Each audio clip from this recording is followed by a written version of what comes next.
Now it is recording. This episode is a solo rant. Oh, shut up. What is a solo rant, you may be asking yourself. If you haven't listened to one of these before, and no one would fault you for not listening to them, they are some of them are gems, some are fertilizer, and not much more. A solo rant is where it's certainly not a thesis. It's certainly not a coherent argument about anything. A solo rant is where, like a true crazy person, I get on the microphone and I start talking. There is no thesis. There is no topic. Sometimes there has been topics, but this one isn't a topic. Most of them are not. And you are seeing it right now. So Tommy, what is the point of a solo rant?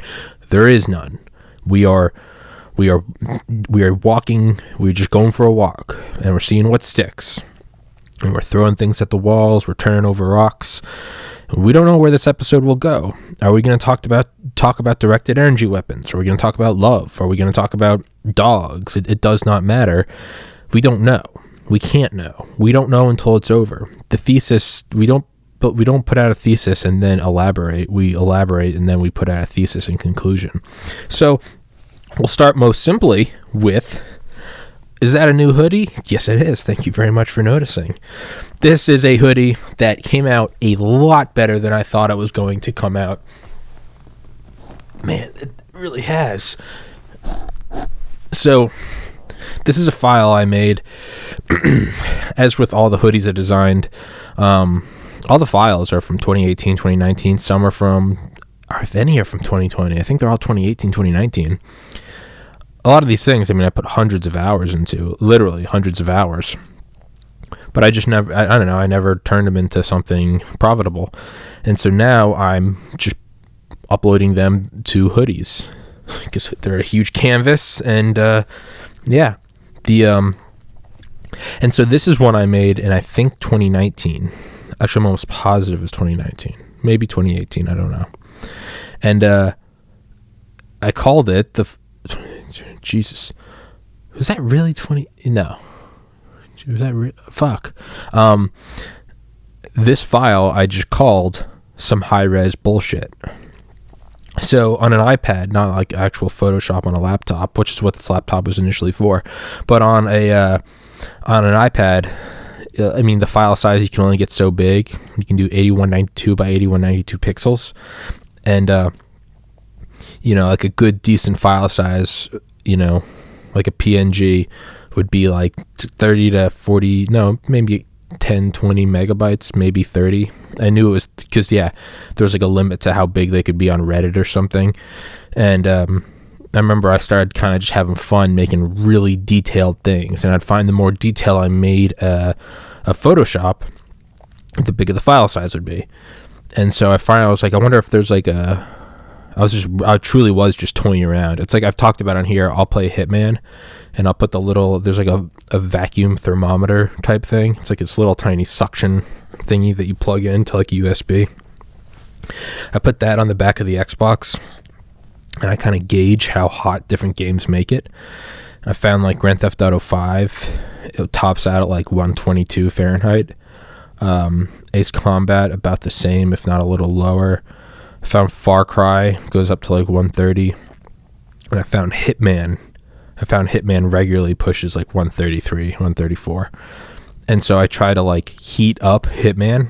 I'll kill everyone so that there's like body physics. I'll break every window. I'll make explosions. I'll shoot everything.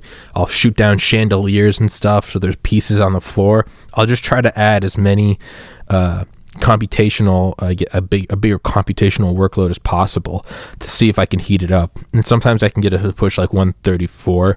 I think my record's 136. I don't know how much of that is from, because like right now it's like 57 degrees in this room. It's actually pretty cold. I'm gonna show off this hoodie and then I'm gonna put on a jacket. So I was just trying to make bigger and bigger file sizes a couple of years ago, and so I found the first one. You can kind of see here, it was like a picture of a forest. It was just, there's a subreddit on Reddit just called Large Images, and it's all just compiled by a bot and it's like above a certain file size, it will just automatically curate it into that sub. So I don't think anyone posts there like consciously. It just kind of gets cataloged. And there's this image of a forest, and it was like 12,000 by 8,000. And I was like, fuck yeah. And then I got the waves from that famous Japanese painting, and I'd taken them and kind of stacked them on top of each other. I'd gotten a super high res image of a $100 bill, and then there's a super high res image of a moon. There's one guy on Reddit that always posts these like super detailed stitched together images from like hundreds of different images of moons. He's very talented at it. Andromeda.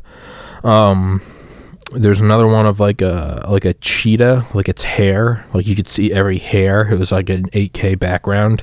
There's another one of like I think a tiger.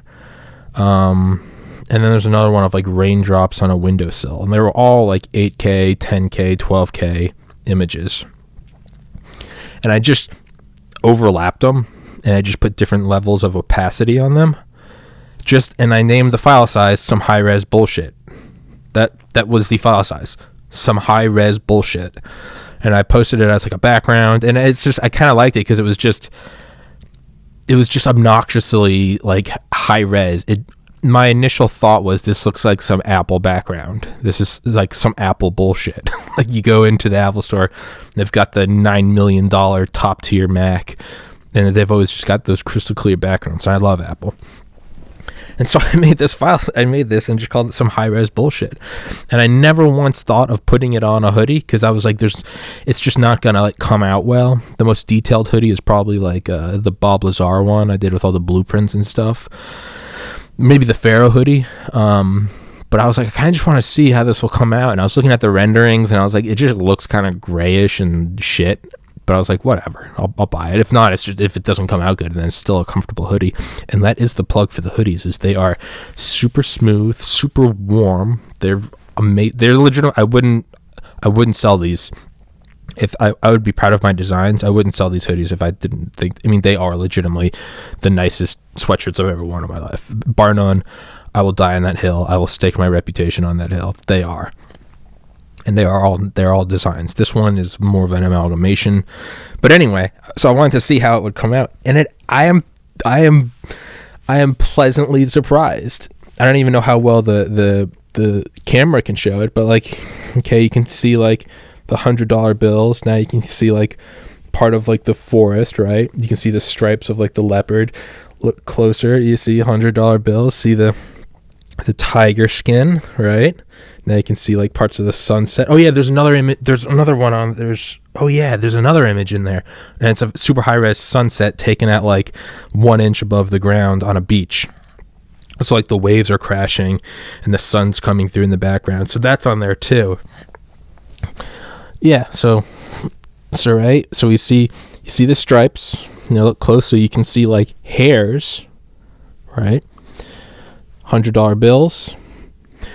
You can see the forest, obviously. See all the stars from Andromeda. You can see the rain droplets. You can see,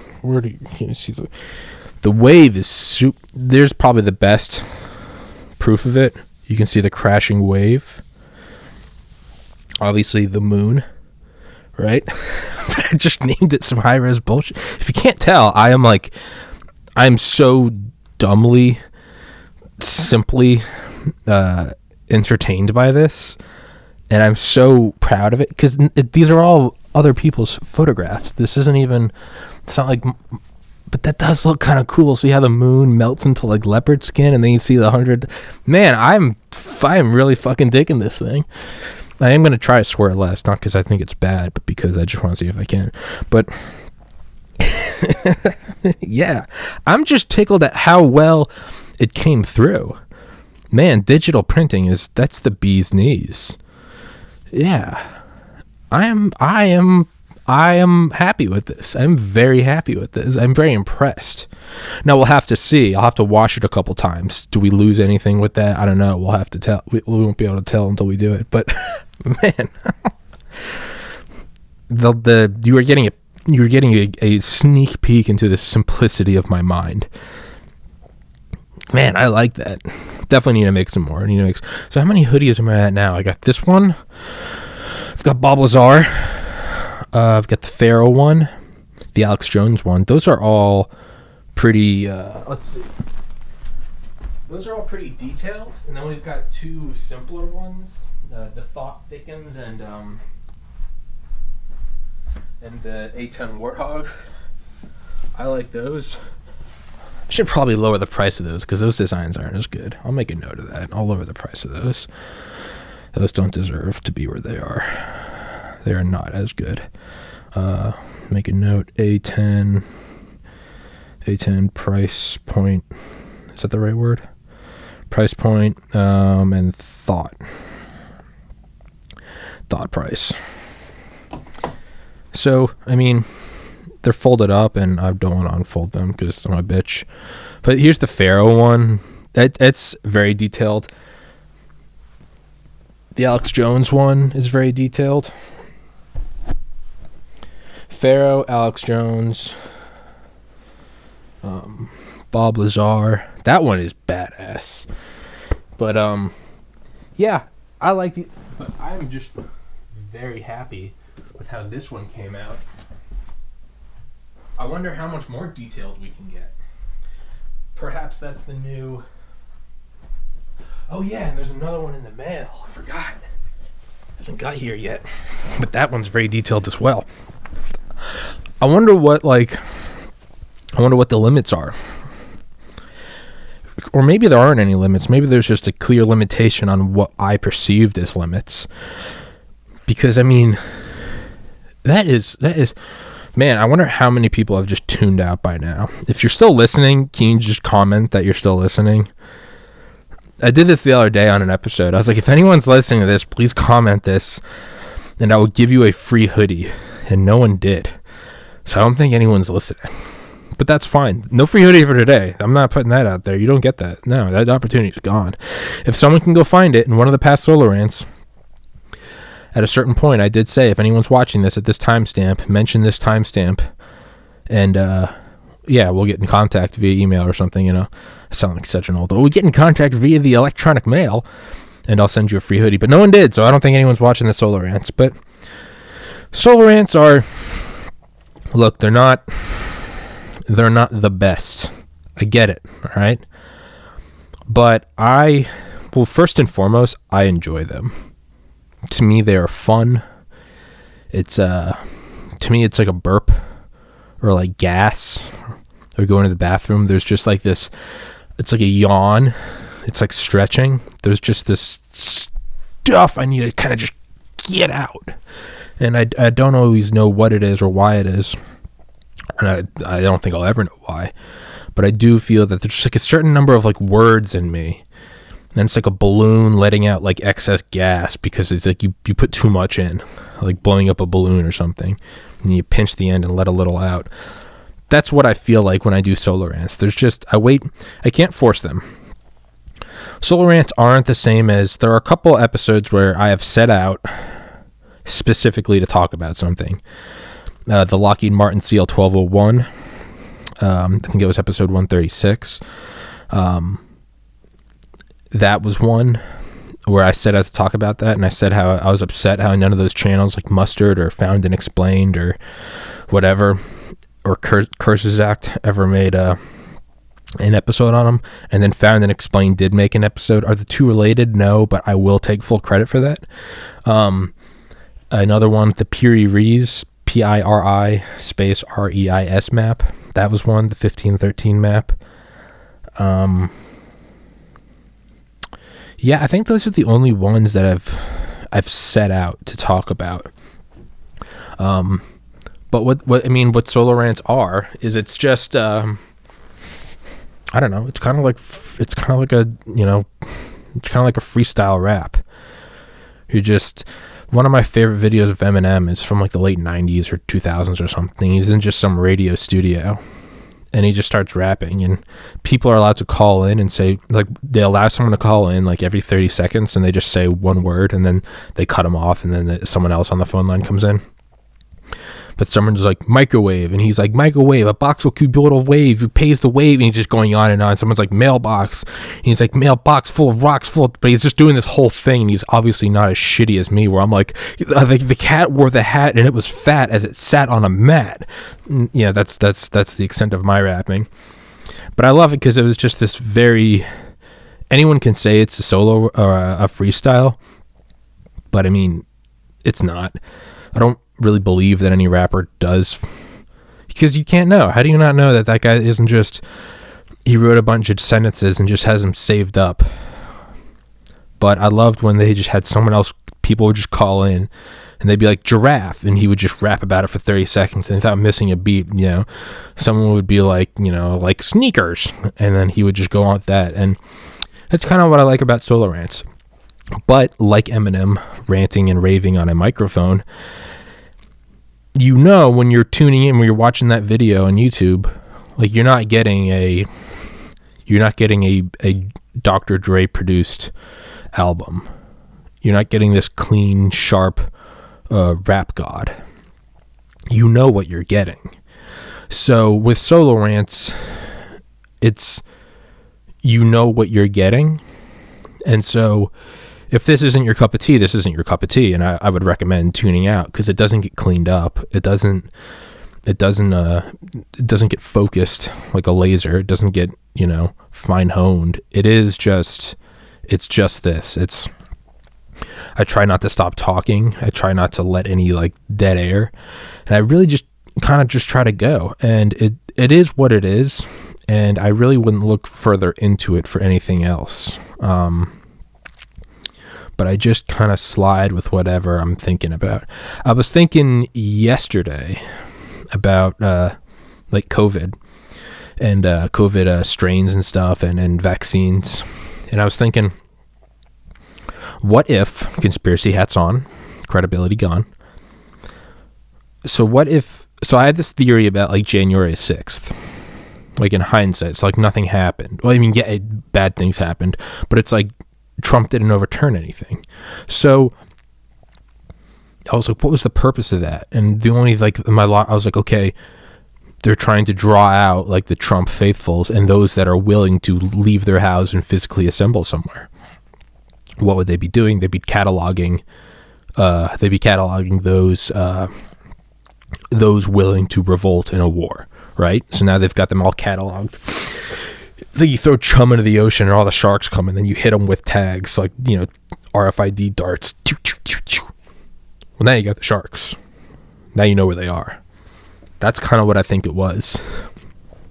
Using metadata, tagging phones. I think they tag those that those people, those members of the population. Probably routing networks. We draw them all out. Where do they come from? How do they carpool? What messages do they send to each other beforehand? I think they were mapping. I think the election was stolen, and I think the new regime was mapping dissidents. Douglas Valentine, I've got a runny nose today. Douglas Valentine talks about that in the Phoenix program. He said the Phoenix program came home from Vietnam in the early 2000s. But let's try to stay aware of my own biases. Is it the new regime, or is it the ongoing regime? And it changes faces from Biden, from Trump, from Obama, from Bush. And that's probably what I think is more similar. Is in my mind, I'm like, they threw out my boy Trump and they pulled up, and now the Biden regime is tagging all of the dissidents. The much more blacker pill is probably the same machine that's been moving since it's the same machine that's been there since November 22nd, 1963. It puts on the face of, whether it's, you're a kid and you got to take your medicine, or whether it's the doctor with the puppet and they give you the shot and then you have to have a lollipop, or whether it's mom with the medicine and the ice cream and here comes the airplane. Or whether it's you're in college and you're like, dude, just blow your nose and take the vodka, man. Just take the vodka. Or taking a big rip of pot and just having your glass of ice water there to nurse your throat. There are all these different, like, here comes the airplane. and they're giving you the medicine that you don't want, right? I think that's probably the reality of it. And you don't like to think that. And I don't mean you, I mean me. You like to think that Trump was your guy, and I think to an extent he was. It's becoming more and more clear to me, having voted for Obama, then Romney, then Bernie, then Trump, that I do think that there is a deep state, and not like, and you have to be very careful. When you say deep state, a lot of people think, oh, you're just, the people Trump was fighting, or the people that put in Biden. No, I think there's a deep state that is beyond Trump. And that doesn't mean all is lost. I think presidents do have power. I think there is an entrenched power structure. And kind of like the water going down at low tide, and you can start to see the edges of shipwrecks. I think that is what Trump managed to do, for better or worse. And I'm not saying that that's a good thing or a bad thing. I'm just trying to look at it objectively. We did kind of see the tide go down on the Overton window. The Overton window tide receded. And we saw as the frame was going down, as the Overton window was descending, we start to see spikes at the bottom, and went back up. Nobody think about that. Spikes are gone. But I think we saw it. And but yeah, so was that the six? Were they drawing out dissidents? Just like, was the purpose of Trump to draw out dissidents on the left? Who's willing to get out and march? Was that Antifa and BLM? So I mean, it might not be this whole, Biden's the bad guy and Trump is. It might not be that. It might be that they used Biden to draw out the leftist dissidents, and then they brought in Biden to draw out the rightist dissidents. And what they're doing is they're cataloging us all like cattle, both Antifa and Proud Boys, both BLM and both MAGA hats. That's probably the unsexy truth. And I've been sitting with that black pill a little more lately. Not as a pessimist, as anyone that watches this knows, I am nauseatingly optimistic. I think all else is madness. If the Titanic's going down, I'm not, well, it's over, we're going to drown. No, I mean, I embrace that the cold water is there, and as people said from 1912 that were there, it felt like, quote, 1,000 knives stabbing into you. It was so cold. But I'm not going to stop thinking that the ship is on the horizon that's going to save us. That doesn't mean rely on the ship. I'm going to try to find some driftwood or get onto one of those lifeboats. But I'm not going to just give in and tell myself all is lost. And it's a very important distinction. You're not naive and say, trust the plan. Q is going to save us, right? The Lusitania is going to come pick us up from the water. No. Understand the reality of it, that the ship just went underwater. You're in the middle of the ocean. You're going to die from hypothermia. But don't lose hope, because that ethereal sort of non-corporeal hope does have physical effects in the real world, right? Like fake news, it's like, Twitter's not reality, Instagram's not reality. But when there is a tweet or something and it does affect the stock market, and that stock market affects your holdings, and the holdings affects, what school you put your kid in, it very quickly does have an effect, and it affects whether or not you have some disposable income. And if you do, you grab a hoodie by TPC, or whether you don't, well, now that tweet's become reality. Now there is right? I'm holding, I'm not touching you, but if I'm knocking over a domino that hits a basketball that rolls down a seesaw and then bops you on the head with a fucking ruler, in a way I have touched you. That's a great soundbite. But there is reality. There is reality, So I don't think it's good to be negative. Don't say the Lusitania is going to come save us. Like, acknowledge that you're jumping into freezing waters. You're going to die of hypothermia or get eaten. And take, necessary measures. Swim as fast away from the ship as you can so you don't get sucked down. Try to get in some driftwood. But also, don't just sit there and go, oh, it's all lost. It's all lost. Do what you can in the physical world.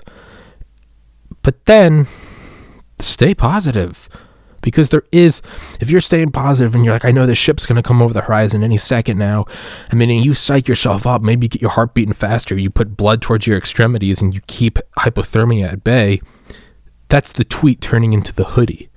Is there's a sort of alchemy where you can turn positivity into reality. I just don't think there's any... There's comfort in pessimism and negativity simply because there's certainty. You know, it's like waiting to hear back the MCAT score, which I took on May 30th, 2013, and I didn't get back until June 30th, I think. By the last week of waiting, I didn't even care if I scored well or if I had to retake it. I was like, just give me the score. I don't want to wait anymore. And you get to a point where you almost lose sight of what you set out to do. I want a positive score. Because more so than you want a positive outcome, and more so than you don't want a negative outcome, you just want an outcome. You just want that certainty. So, and then you kind of forget. You're like, no, wait. I want a positive outcome. Let's stay positive. Let's stay positive. You may be thinking, well, there's no point. This is actually a good analogy. There's no point. What's the point of staying positive? You've taken the test and the score is done. What's the point of staying positive? Well, if I'm negative, what if I start losing sleep? What if I start stressing out more? And well, now if it is negative and it's going to be negative and it comes back and I got to retake it, well, now you got to get yourself into work mode again. You got to start studying. Am I going to take it again this cycle? Do I need to take it next cycle? What am I going to start prepping for? Do I need to do exam crackers or Kaplan or Berkeley Review or whatever? Stay primed and ready to go, you know? It's like if the quarterback gets sacked and he's hurt, man, you know, when Bledsoe gets injured, man, Brady better not be in the locker room in sweats going, oh shit, is it my turn to play? No, you better be on the sideline in pads, in gear, in uniform, warmed up, stretching, going on the little fucking bike with the oxygen. You better be, you know, like the field goal kicker warming up and kicking into the net on the sideline. You better be prepped and ready to go. So that's kind of how I look at positivity. It's like, stay prepped, stay ready. It's like the quote, luck. There is no such thing as luck. There's when preparation meets opportunity. And I mean, man, you know, when I put out an episode, I think it was 150 something, the, you know, podcast pitch to the investors, I was like, if someone wants to invest in this podcast, I was like, I just need living expenses for 3 years. Give me a chance. And then I kept, you know, that was in episode 1. And I didn't just wait until it was, well, where is it? Where are the investors? No, I mean, there are a lot of episodes where you can see I'm wearing that fucking black collared shirt that said, you know, the bottle shop on it. And it's because I had to go to work, or I just got off work, or I had, I'm there the next day, I'm sitting weird because my back hurts because I've just been stacking liquor all day. And I don't know, right? Woe is me, right? Oh God, you've had it so tough. You had to stack liquor shelves. I get it. Shut up. Let me have my little pity party. But I kept putting out episodes, and then someone did see it, and someone did contact me, and someone did invest. And now I don't work at the liquor store. Now I just put out podcasts every day. I read books I want to read. I talk to guys I want to talk to, or women, whatever. And I'm trying. Actually, we did sell our first hoodie. Granted, it was to a friend. Shout out Mitzi. Mitzi bought a hoodie. But that's still a sale. Screw you, I'll take it. That's still a sale. But there is reality. Man, what a worthless statement. There is reality. That sounds like some Gary V shit. Tim Dillon. Effort plus energy. No, Gary. Something real. Fear is what you feed. No, Gary. But I mean, but I do remember the day where I decided I needed to put out an investor pitch. I didn't sleep well. I had been crushing my fingers, and I hated going to the freezer. It was so cold in there, and there was this fucking chirping alarm every time someone walked into the store. It would go off to alert you that they're there because you're in this sealed in cooler. If you're the only one there, if you're the owner, I mean, you got to know when someone comes in or not. But man, when you haven't slept enough and you got a headache and you're in there and your back hurts and you got to wear this stupid mask because this pandemic, and you're in there and it's just for the 18th time in the last 7 minutes, it's rip, and it's just piercing right in your fucking head, and you're cold and you're picking up boxes of the beer and the tops are pulling off and you accidentally pull out a bottle and it breaks and you just get angry. And I remember that day, I was like, I've got to find someone to invest in this podcast because I'm going insane. And I made that video that day. And then there was like another 2 months of work. It wasn't like I made the video and it worked. No, then there was like 2 more months of working at the store that I didn't want to work at. The people were cool. I love the people there. I have no ill will towards them. But let's be honest, it's a minimum wage job. It just sucks. But putting out that podcast, the investor pitch video, that had a real effect in the world. And not just obviously that I found an investor, but that it allowed me to keep going. I was like, now I've put out the fishing line, I've put out the net, I've put out the bear trap. Now there's something out there, and we just got to see. I've put out the tip jar, and that's what she said. That's gross, actually. I wonder if homeless prostitutes call their pussies tip jars. Because the tip. I'm an adult, so I'm 30 years old, but there was a real effect because every day it allowed me to kind of keep going to work, and I was like, just keep going, just keep doing another episode, and eventually someone's going to find it and they're going to be like, well, show me what work you've done, and I'll be able to show them everything I've done. These are all the episodes I've done. So there's a real effect to being positive. I mean, even now, as of this podcast, we're at 1,979 subscribers. I mean, man, I wish it was in the millions, but I'm not going to I'm going to wait until YouTube starts censoring me. They're never going to stop. So just keep working, keep pushing forward, keep putting out episodes, keep networking, again, this sounds like some Gary Vee shit. You just got to keep networking, man. You got to put it out there. Web 2.0, you really just got to be affirmative. You got to be out there. People got to be drawn to you. If you're not winning every day, then you're freaking losing. And I'm just sorry to tell you that, bud. Jesus, I'd rather fucking suck off a shotgun. But there is some truth to just keep pushing, just keep pushing, and just keep pushing. And eventually when someone does discover you, so let's say someone discovered that podcast pitch video where I explained how I had, used a loan to focus on schoolwork, and then I went from an okay student to getting accepted to a good medical school. Now, if someone gives me a loan so I don't have to work at a liquor store, what can I turn the podcast into? Can I turn that from good student to one of 100 students that got into a school for 15,000 applied? 15,000 smart kids, by the way, not just retards. Like 15,000 pre-med students who at least made it through 4 years of that and who took the MCAT. So to me, I look at that as a very real, and yeah, I know I bring that up a lot, but it's because it's one of the most proud achievements of my life. It's one of the most proudful achievements of my life. But so let's say someone saw that video and they're like, okay, I'm picking up what this guy's putting down. He seems, okay, here's an example. Here's his medical school acceptances. He's awesome. This guy, he's very handsome. He's beautiful. He's perfect. Just a perfect, and that's what everyone thinks when they see me, is they're like, that's just the best. And, I'm like, hey, listen, it is what it is. But if they saw that video as episode 1 and they're like, awesome, show me what you got, and I'll be like, well, I'm waiting to get money so I can start podcasting, you'd be like, ooh. Well, 1, that doesn't show me, the investor, anything I'm interested in, but 2, that shows me that you're not willing to just fight through whatever it takes to get this thing to work.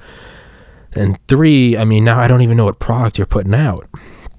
So whereas it's like, yes, I have an investor now, and which I also do think that this is the future of podcasting. I legitimately, what's today? The 25th, 26th?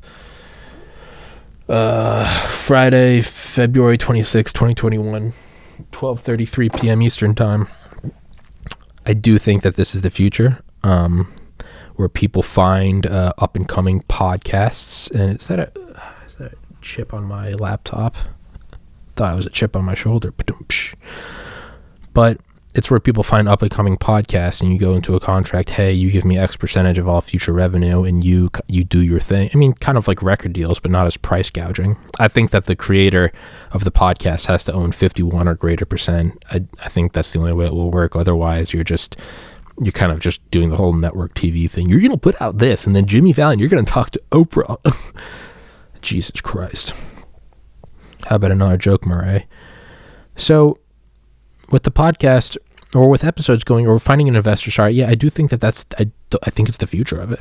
I think you're going to find, I mean, I certainly know I am, when this podcast takes off and I get some fucking money, I'm going to go find channels that I think are up and coming and be like, you going, hey, maybe it doesn't work. It's because the thing is it's not a loan. You have to understand that is like, it's not a loan. Like you might not get your money, and that's the risk, but you got to find someone who's just viciously hungry on their own. Someone who's doing it regardless. It's what I tell my guy who's backing the podcast. Yes, your funding is going to help enormously, but I'm going to make this work regardless. Your funding will help it make it quicker.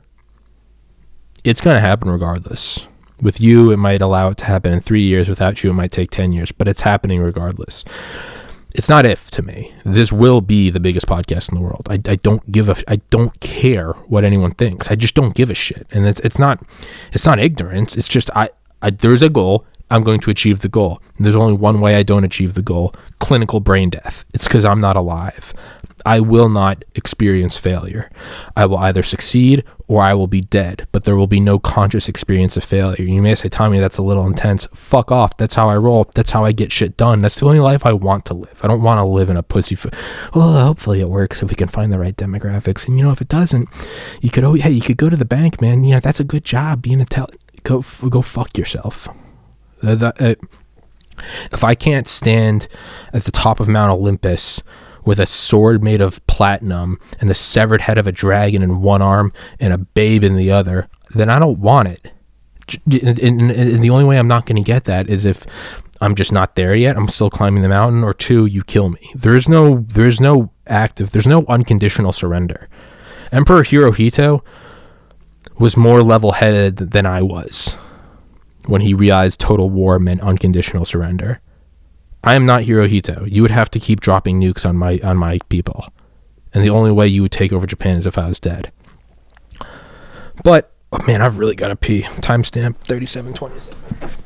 37:27. That always blows my mind. That's why I never edited up bathroom breaks, because I didn't know it took that long. I thought I was gone for 30 seconds. 37:27 to 39:01. My God. But, I don't know. Somehow we got to Hirohito and how I thought he didn't go far enough. Whatever.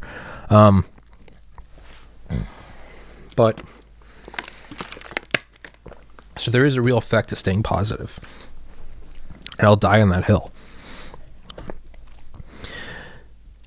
So right now, there's an effect to where you could almost say, yes, I have an investor. Oh yeah, and I do think that's the future of podcasting, because by removing the need to be monetized by YouTube, you remove the self-censorship. When you have an external source, and then the nice Apple update. What you have to do is you have to make your revenue source something that is transcends YouTube. And right now I have not done that. But let's say it's something like I sell hats or something. If you put out a website with hats and then you just link it to Rumble, BitChute, DTube, VO, YouTube, Band.video, whatever, Vimeo, I don't know why I felt the need to throw it. And Vimeo, don't forget Vimeo. You are not beholden to YouTube. You're beholden to your own website. Now, granted, you have to be able to make good merch like I can, like others can't. Eat a dick. But I do think that's the future of because when YouTube controls the money flow to you, they control you. And that's where, because aside from that, it's like censorship's not that, this is a bad quote, censorship's not that big of a thing otherwise. If they're just blocking you from the channel, fuck them, go somewhere else. It's like Alex Jones. Alex Jones shows through data that he has more traffic and more listeners and more sales than ever before since he's been deplatformed. people will find it, okay? People will find it. The problem is when it's your sole money source. So it's not just, I get kicked out of your bar, whatever, fuck your bar, I'll go to the next bar. When that's the only bar in town, that's when it has real effect. So if they're controlling your money supply and you've got a family, or you're not even a family, this is what you do for a living, you don't have to work, all of a sudden they take your money supply. Now you have to work, and now it's not only that you're not on their channel anymore because you're demonetized, you can't put out, so regardless if they ban you or not, you now can't put out as much content because now you got to go work 40, 50, 60, 70 hours a week. So there's a very powerful effect they have when they control your money source, which is why I think the future is going to be you find people to invest in you, and then it is up to you. It's kind of like what George S. Patton said, right? Don't tell people how to do something, tell them what to do, and let them surprise you with their ingenuity. Or as Dale Comstock said, what Dale Comstock's dad told him when he was a kid. You have a 10 by 10 foot electrified barbed wire, 20 foot tall fence. There's cement under it. You can't dig under it. There's trees above it. You can't land a helicopter. You have 10 soldiers. Tell them to get inside. How do you do it? And finally, the answer, Dale found out the answer from his dad, and it's, you tell those 10 soldiers, get in there. And that's it. They'll find out a way. Don't try to figure it out how. Just know what your goal is. I do think that's the future of podcasts, where, and you may be thinking, or Tommy, you just don't talk about shit like, you don't talk about COVID being a bioweapon, and it's not even some edgy shit where, I'm going to always talk about COVID being a bioweapon and 9/11. No, it's not even that. It's just the window for censorship is going to keep moving and moving and moving and moving. So if you accept it now, we're just going to get rid of Alex Jones. We're just going to get rid of Milo. We're just going to get rid of Trump. Come on, man. You got to have two brain cells working together and putting out some sort of action impulse to realize, it's just going to eventually move to me. So I always say this, you, moderate Democrat listening to this, thank you for being here. You will eventually be the far right because you are not foaming at the mouth for the opportunity to chop your 4-year-old son's genitals off because he thinks he's a woman. That will eventually be the far right. That's just what it is. If you have a ruler and you cut off I can't even say this because there's inches, and I'm just going to keep making, that's what she said jokes. Whatever, fuck it, let's just have a ruler. Okay, that's what she said. If you cut off inches from 11 through 12, your new far right inch is inch 10 through 11. And if you cut that off, your new far right inches 9 through 10. You can't stop it.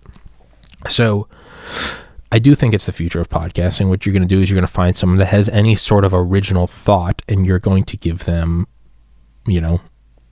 living expenses, apartment, internet connection, hard drives, microphone, whatever, and give them a couple years, and you say, make it profitable.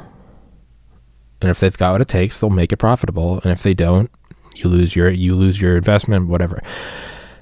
If it does work, maybe you're going in halvesies on the next Joe Rogan. I don't know. I think that's what it's going to be. You couldn't tell anyone that you're looking at them like that, though, because that would alter, right? That'd be like the double slit experiment. That would alter, like consciousness altering reality. That's what it would affect how they work. You'd have to see what they're doing on their own without any money. You'd have to see if they have the drive to do what it takes. And now we could get into the whole quantum mechanics of, and when I say that, I mean I could just throw out some buzz terms and act like I know what I'm talking about, because believe it or not, I don't have a PhD in quantum mechanics. Is that, right, the double slit experiment, the idea that the conscious observer does affect reality. Is it a particle? Is it a wave? So in that sense, is there a real effect on being optimistic? Does your thought really create reality? On the other hand, and this is a retard's analogy, but early on in the podcast, I talked about this a lot. I keep a bunch of data, views, impressions, watch time, blah, blah, blah, blah, blah. Early on, back when I had like 20 episodes, every day I'd write down the total number of views for every episode. And I got to about day 30, and I realized that this was spiraling out of control, and it was now taking me a lot of time to keep up with it. We're at 370 something episodes now. Yeah, I did an episode this morning, and it was fantastic. It was like an hour and a half though, and as always with my longer podcasts, They just take like exponentially longer to process. It's not like a linear curve. My MacBook, it takes like twice as long to edit like an hour and a half video than it does an hour video, which is odd. And like 5 times as long to do a 2-hour video. It's very odd. Same with my internet connection. It doesn't seem to be linear. You know, if it takes 4 hours to upload a 1-hour video, it takes like 16 to upload a 2, which is, again, odd. So technically that was episode 371, and this is episode 372. But this one will upload quicker, and I haven't uploaded a video today. And so I'm going to upload that tomorrow. So now that's going to be 372, and this is going to be 371. Who asked, you may be wondering? No one did. Fuck off. If someone's watching this right now, the code word is banana feet. Comment that, and then we'll get in touch, and I'll send you a free hoodie. If anyone's watching right now, banana feet. That is, it doesn't matter if it's 1 word or 2 words. Just someone comment it, banana feet. If someone comments that in the next, well, it'll be uploaded by tonight. If someone comments that by Monday morning, we'll just say midnight tomorrow, midnight on Sunday, midnight on today's Friday? I thought today was Saturday. Jesus Christ. If someone comments that by midnight Saturday night, so Saturday the 27th at 11:59 p.m., if someone comments banana feet, we'll get a free hoodie. Let's see if someone watches this within the 24 hours that it's up. Again, Solar Rants, you understand what you're getting. There's no coherent argument in here. This is all over the place. So don't tune into this if you're looking for a real product. You're not going to find it. Go away. What the fuck were we going with that? Investing, podcast, blah, blah, blah. Yeah, I don't know. Fuck, I have no idea where. Came back from the bathroom talking about investing. What were we talking about before that? Jesus Christ in heaven. I completely forgot. Laptop? Microphone? I have no idea what we were talking about. I don't care. Investing in the podcast. Fucking finding the next person that's going to work hard and put out good products, and did an episode before this with a cool guy. That was a very good episode. That was an awesome episode. Whatever. Guess that thought's lost forever now. But, you know, in a way, I do look at the fact that like the podcast hasn't blown up yet as like, was I thinking parameters, writing down video views every day, conscious experiment, double slit experiment. I would go in and I would, before I even knew what YouTube Studio was, which is like it's an app for us upper echelon elitists. We get to see what's actually going on with the journals. You peons wouldn't understand. Just trust us, all right? 14 days to flatten the curve. And it's something where you can just go in and kind of, it's like you get to step behind the stage. If like the stage, the podcast, YouTube app is like one of the seats in the theater. YouTube Studio is like you get to go up to where the projector is and you like get to look at all the other stuff. It's just a good way to track analytics and shit. But before and when you look at videos on there, it's like it doesn't like. Before I knew that existed, I would go in and keep records of the videos every day. But I would go in through YouTube on my personal channel, my personal account where I watch shit on. It's just an anonymous account. But I would go in and I would view the episode every day, and I'd see the number, and I'd write it down in Excel. Until finally I started to realize, wait, how come they're all going up by 1 view a day exactly? And I was like, oh, fuck, that's me observing it. I mean, literally by clicking on the video and observing it, because YouTube has so many different numbers. If you just go to the search bar and type in Tommy's podcast, you're going to see a couple results, like a horizontal scroll. Those have numbers of views on them. If you then go to my channel and look at the vertical scroll, each of those will have their own unique number. If you click on the video and go to views, that will have a third number. And then if you go to YouTube Studio, it'll give you a fourth number. And then if you click on that video to go more in depth at the analytics, it'll give you a fifth number. So there's 5 numbers for any given episode. I found they all kind of equalize after about a month, but leading up to it, dude, you get this weird, I don't know what it is. It's like a glimpse behind the curtain. You see like the fucking around of it. Maybe it's not all nefarious, who knows? But I mean, that's like an example where that, for me, that kind of altered the double slit experiment in my mind, because I was like, because I had heard Rogan talk about it before, and it's him saying like, I'm not a physicist, but he's like, doesn't it seem like the very act of measuring can affect the measurement? And I can't translate that into quantum physics or quantum mechanics, but I can in my own simple mind look at the examples I do have, and for instance, me recording the number of views on an episode, I can see it alter the number of views on an episode. So I don't know. But then again, who knows? Maybe that's a good thing.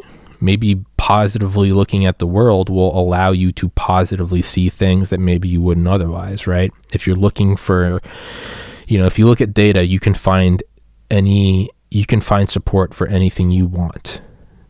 It depends on what you want to find, right? If you look at data, if you look at any given data, you can say, bananas cause cancer. India is the biggest culprit of climate change. Or people with brown eyes inherently love J.R.R. Tolkien over J.K. Rowling. Like, you can find whatever you want. But let's take that and run with it. Is that an inherently bad thing? If you want to find positivity, if you want to find optimism, if you want to find positive news in the world, if you want to find medical breakthroughs, if you want to find success stories of farmers from China getting into MIT, if you want to find happy couples who aren't divorced, if you want to find people that overcome hardship, if you're looking for that, well, you're just looking for that, and so you found that. Yeah. And so now that's my reality, right? It's like, again, on YouTube, right? It's your YouTube tunnel, the subjective experience that you have, the videos recommended. So let's not even go into the whole censorship, big tech, putting their thumb on things and pushing stories, because we know that's true. But let's just say in a perfect, right, kind of like the physics professor, it's like in a vacuum where cows are spheres. Assuming perfect conditions, when you go in and you start watching more shot on iPhone memes,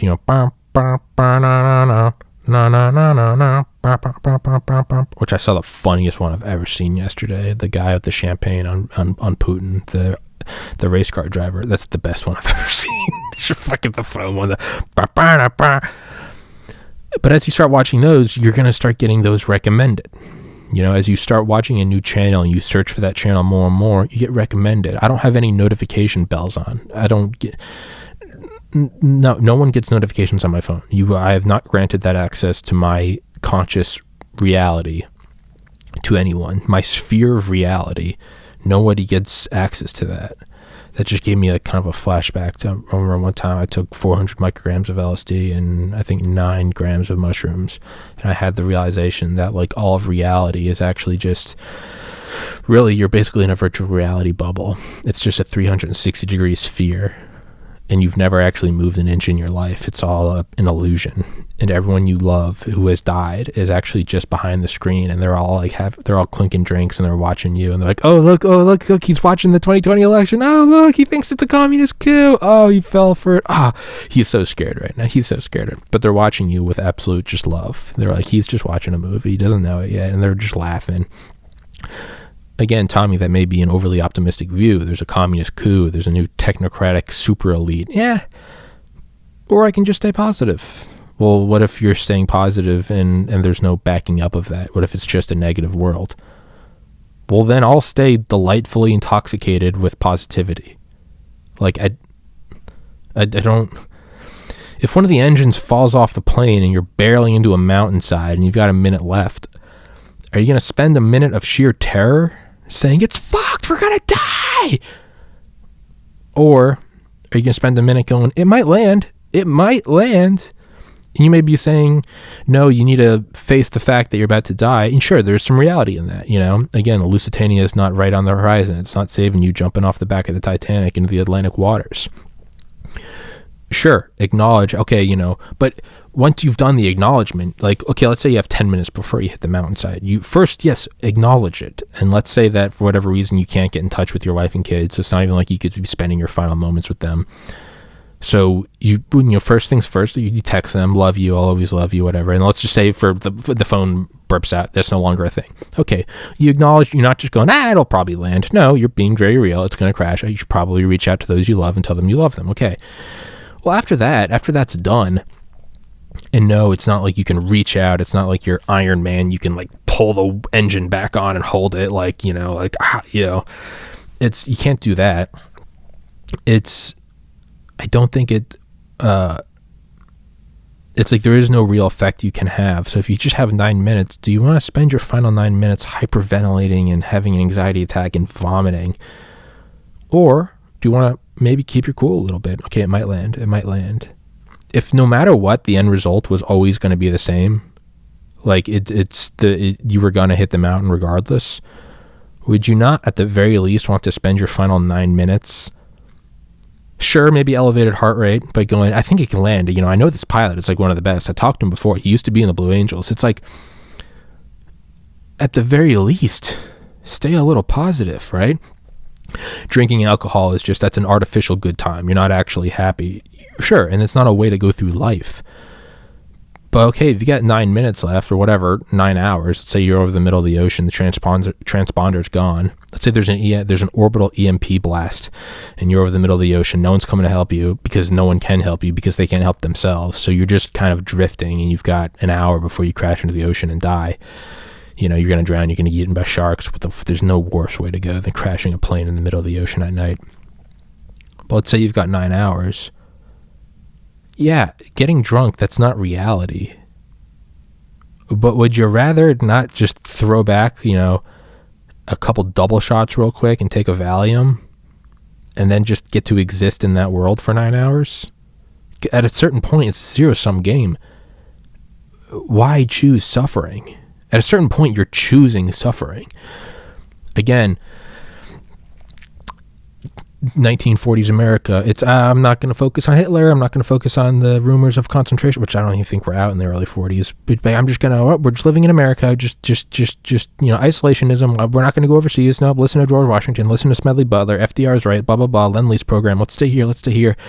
That's a very real thing where it's like, no, there is a growing power, or let's not even use America, let's say like Poland, it's like 1939 or something. He'd be like, no, like they are locking up your Jewish brothers and sisters and they're going to come for you eventually. No, I'm just going to stay positive. Let's stay optimistic. That's not good because there is a reality, and there's a reality coming to you that you can still sidestep. You can flee the country and not go to a death camp, right? So there is a reality in being grounded. But there's also a certain point where you have to, let's say you're already in the death camp and there's nothing you can do to escape. Stay positive in hopes of liberation. And I know that's an absurd thing for me to ever try to make an assumption that I can imagine, but it's an analogy. So fuck off. Actually, no, fuck off. It's an analogy. I don't know why I got to put in this whole pious thing. Yeah, death camps are horrible, and I'm using it as an analogy. Go eat a dick. I don't care. So stay positive, right? Just stay optimistic. I don't view it as, it's like staying optimistic that like the right thing would happen with the 2020 election. At a certain point, you have to acknowledge you can't do anything, but I'm not going to sit around and be like, it's all fucked. Like, what? Why? No one's ever going to fund the podcast. It's not going to work. Big tech is just, man, what a cop-out, all right? It's like being 600 pounds and being like, my genetics make it so I'll never have abs. Which is why I'm not dating Katy Perry. Which is why Emma Watson won't call me back. It's very simple. It's my genetics. No. So the idea that you can cop out and it's not working because big tech. I mean, yeah, there's some truth to that, but at the same time, well, one, your channel's far too small for them to give a fuck about you. There's not a conscious person on your account. You're just getting caught up in an algorithm, which you could sidestep. Actually, I don't know. I think they transcribe your videos and then scan the syntax, but that's not the point. The point is regardless whether, let's say you're Joe Rogan, let's say you're Steven Crowder, let's say you're a big channel that does have an eye on you. Let's say you're Lex Friedman. Yeah, big tech may have it out for you. Okay. So let's roll with the punches and keep going forward. But why? Big tech has it out for you. Why would you want to do that? Because so what? Do you just go, oh, they're out for me. Guess it's not going to work. Well, that just shows that you didn't really want it to begin with, because maybe you came over a couple hurdles before, but you came to a big one and you said, it's not going to work anymore. No, fuck that. You don't deserve it. You don't deserve the success. You have to push through and, okay, yeah, the cards are stacked against me. All right. Is there a 0% chance? No.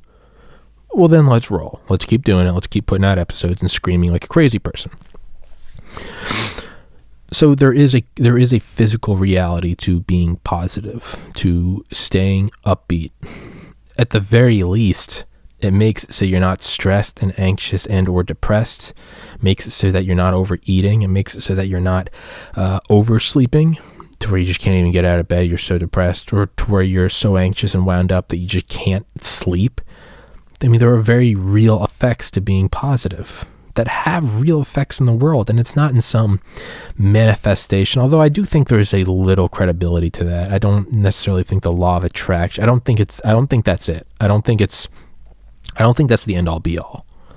But like, you know, with the idea of staying positive and visualizing success, I do think there's some truth to that, but I think it's more so like Olympic swimmers shaving their legs. Like, when all other criteria have been maxed out, I do think that there is a minimal effect that can push you across the finish line to first place rather than second. You know, once you're putting in the energy every day, you're waking up, you're working out, so you're clear, your brain's popping, you have some complex carbohydrates for breakfast, so your metabolism's burning that. Go take a cold shower, get yourself going, right? Clean shaven, look good, feel good. Brush your teeth, comb your hair over, put on some clean clothes, make your bed, meditate, get center-minded, come into the room. You got the microphone tuned up, you got the camera, you got the lights, it's all, you're putting in your best effort to everything. Once you've maxed out all attributes that you can max out, then push a little further and try to visualize success.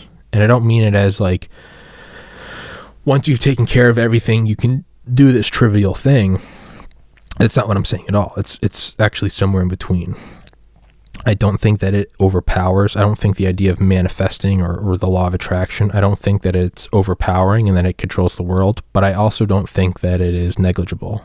I don't think I think it's non-zero. Itchy.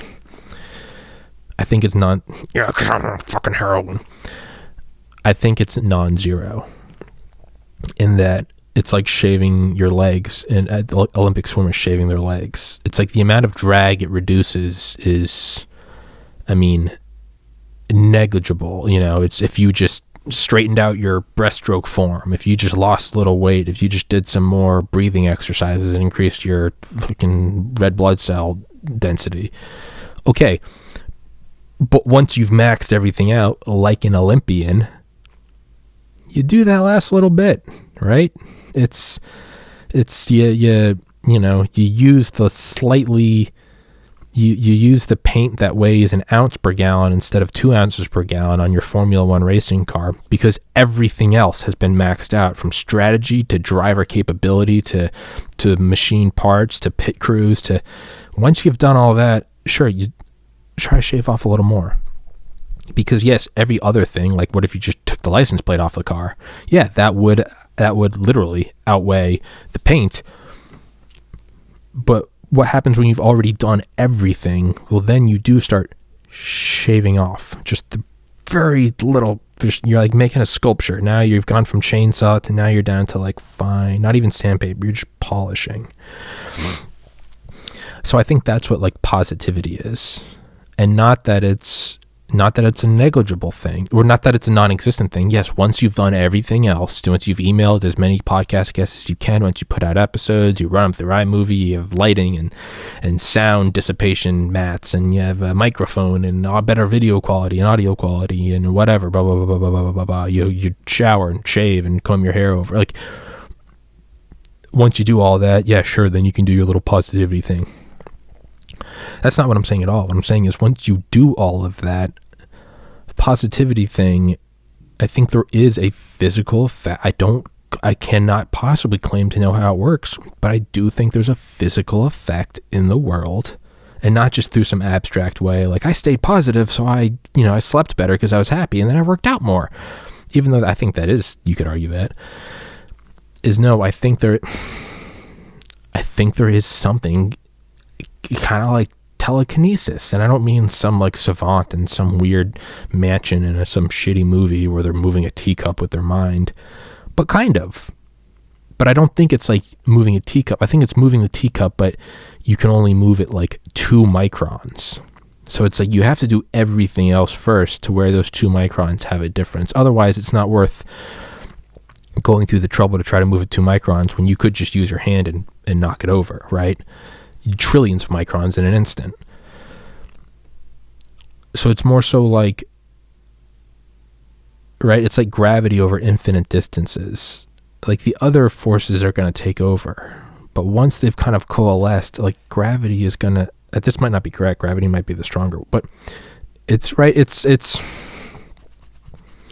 shaving hundredths of a penny, or shaving hundredths of a penny in price for a can of Coke. If you shave off 1/1000th of a penny per can of Coke, but when you're selling 1 billion cans a week, I mean, that has a real effect. That comes out to hundreds of thousands of dollars of profit. Like that's a real fucking thing. So it's like, volume with Walmart. It's like their profit margin is very low, but their revenue is, right? I think ExxonMobil was the most profitable company last year. But I mean, Walmart, I believe, had the biggest revenue, but not the highest profit margin. But their profit margin was so low, but it was just amplified over such a massive amount of revenue that it did, you get what I'm saying. I clearly don't have a business degree. But I think there is a sort of positive effect through staying positive, staying optimistic, not being blind, not being delusional, not being intoxicated on fantasy, but rather once you've maxed out everything, and I clearly haven't like fleshed out this idea. It's clearly not a fleshed out, dissertation, but there is something where it's like once you've done everything that you are capable of, and then you may be arguing whether someone else fucks with it, then does your positivity, I don't know. I don't know I feel like I'm discovering this new science. I don't know the laws yet. We haven't fine-honed the constants. I don't know pi out to 1,000 digits. I don't know what E is. But so just get rid of that. So just assume in perfect conditions that if you do everything that you can do, for me, good night's sleep, exercise, cold shower, breakfast, I make my bed, meditation, shave, I comb my hair over, I put on a clean shirt, I put on clean pants, everything. I wipe down my laptop, I make sure the lights are working, and I get it all. I put in and I meditate so that I'm clear-headed. I put in my A game so that I can bring my best. And after all of that, I do meditate and I visualize success. The podcast is going to work. It's going to blow up. One day the subscribers are just going to spike. You're going to get a huge guest. It's going to work. You're going to look back and you're going to be like, man, I can't believe that worked. And it's going to be great. And your family's going to be happy for you. And you're just going to turn into money. And you can have that relaxation of like, oh, okay, I can afford my own place now. I bought health insurance. Like, okay, you have to imagine all of that. And I do picture it. But I don't just sit around and I'm like, then it's going to work. No, I'm making it happen through brute force. But I do think that focusing on it does pull it towards you in much the same way the observer does affect whether it's a particle or a wave. You may argue that's, that was a flawed thing because by the act of measuring it affects it. Okay, well, it's still the act of measuring it affects it. Okay, so the act of you consciously doing something affects the physical, right? The ethereal consciousness affects the corporeal concrete matter. I don't give a fuck how if it was done by measurement or whether it was your mind actually creates. The thing still happened. It still happened. I don't give a shit, right? It's It's McDonald's. They make the biggest profit margin in McDonald's is their fountain drinks, not their burgers. It doesn't fucking matter. They're just looking for profit. So whether they have to, this whole thing is a burger front for an actual soda operation. It's a burger money laundering front for soda facilitation. Who cares? They're just looking at profit margin. Walmart doesn't care if they're selling coat hangers or whether they're selling face masks for a pandemic. They're looking at the profit margin. It doesn't fucking matter. So that's where I think positivity comes in. It's like, I don't know how it works. And at the very least, let's say there isn't. Let's say that we're 1,000 years in the future and they've concretely shown, just like the world isn't flat. It's not that it's like still up for debate. It's like, no, they've concretely shown that the mind does not have an effect. Your thoughts don't have an effect on reality. Staying positive and optimistic and visualizing success. They've truly somehow, through some advance in neuroscience or whatever, they have shown that it has no effect. It just does not have an effect, right? It's as moot a point as, superstition. Like, that's just for the sake of this thought experiment. Let's say they somehow prove that. Okay, and I'll accept that. But if staying positive means that I don't give up and I keep coming back every day and putting out another episode without giving up, and then I somehow stumble upon having Elon Musk on here and the subscribers explode, and then the rest is history. To me, that's like, again, the double slit experiment. It's not the observer, it's the act of measurement. Regardless, there's an act going on. And you may be saying, well, that's not at all, one is a physical act and one is the observer. Well, if it's me observing positivity in my mind, or whether it's an illusion of positivity, but it has the effect of me not giving up and sending that one last email that happens to just strike the guest that makes it so Donald Trump comes on my podcast, or Joe Biden, I don't care what the rationalization is. Whether was it telekinesis, was the law of attraction, or was it me just not giving up? It's the picture of the daughter and wife in the locket for the soldier who doesn't give up. Like, who cares what the explanation is? If the end result is you still get home from the war, then I don't give a fuck. I don't care. So that's where I think staying positive comes in. Now, to reach really far back, January 6th, drawing out the dissenters. I was thinking, is it drawing out those who are willing to submit? And the vaccine, let's say they had the vaccine before they even released COVID, because they did. And it's not a vaccine, it is the vaccine against COVID, but it's also a vaccine against COVID-20. And what's COVID-20? It's the one they're going to release after they've distributed the vaccines. And it won't be a slight sickness. It'll kill you within an hour.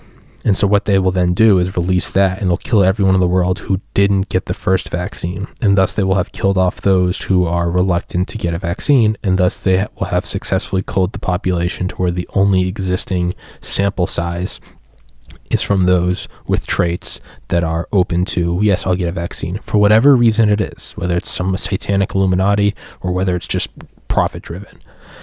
What if that's the case, right?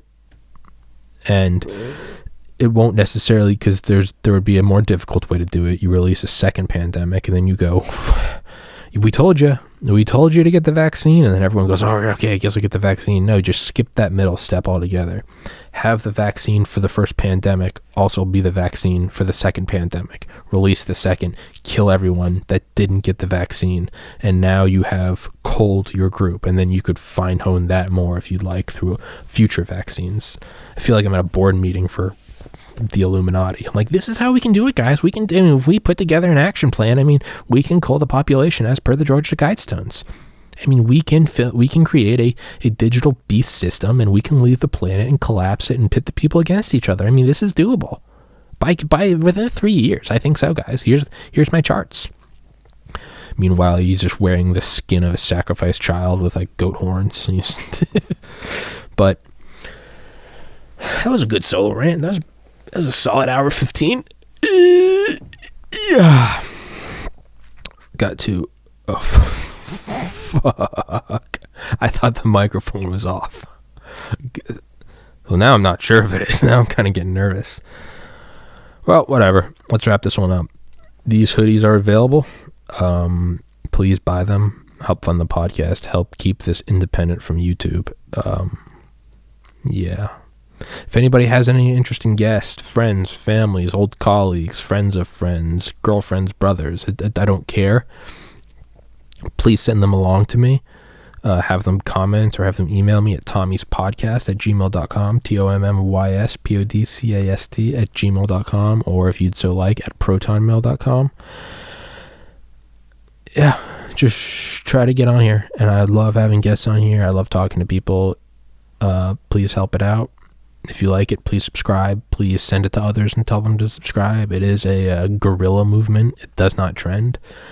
And, but you know what? Ultimately, that doesn't matter. Let's practice what we preach, and just going to come back tomorrow and do another episode, and then the next day, and then the next day. And that's what we're going to keep doing until the podcast explodes or until I have clinical brain death. It's one or the other. There is no quitting. Yeah, man, this hoodie is dope. I like this hoodie. I like it. I'll pat myself on the back for that. I don't care. I like it. All right, guys. Stay safe. God bless America. Thank you for the Patreon, guys. Kiro, Garrett, and AJ. Shout out, brothers. All right, guys. Peace.